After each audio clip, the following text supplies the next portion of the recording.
விருதுநகர் மாவட்டம் எரிச்சநத்தம் கிராமத்தில் எழுந்தருளியுள்ள ஆதிசக்தி அன்னை ஸ்ரீ மாசாணி அம்மன் தியான பீடத்தில் மாசி மாதம் நடைபெறவுள்ள மயான பூஜை விழாவிற்கு ஆரம்ப பூஜையாக விரதமாலை அணிந்து கொடியேற்றம் நடைபெற்றது.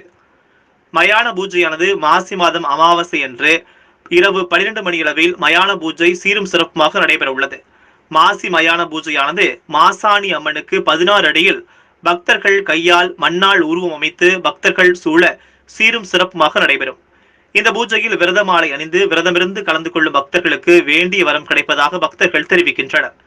மேற்படி பூஜைகளில் குழந்தை வரம், திருமண வரம், வேலைவாய்ப்பு மற்றும் குடும்பங்களில் உள்ள பிரச்சனைகள், கோர்ட் கேஸ் என்ற பிரச்சனைகள் அனைத்தும் இங்கு வந்து வணங்கும் போது தீர்ப்பதாக பக்தர்கள் நம்பி விரத மாலை அணிகின்றனர். இன்று சனிக்கிழமை பௌர்ணமி அன்று கொடியேற்ற மற்றும் முகூர்த்த கால் நடுதல் செய்தல் பின்பு விரத மாலை அணிந்த பக்தர்கள் அம்மனை தரிசனம் செய்து அன்னதானம் புசித்தனர்.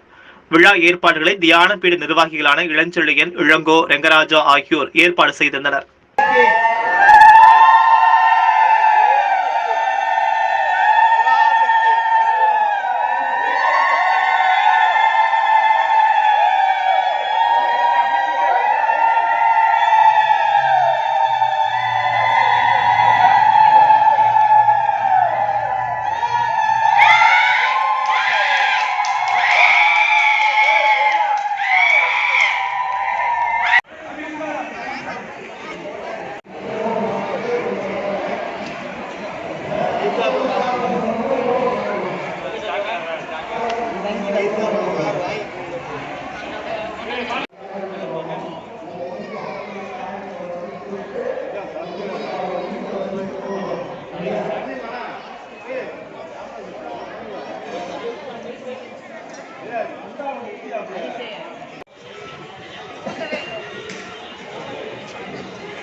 address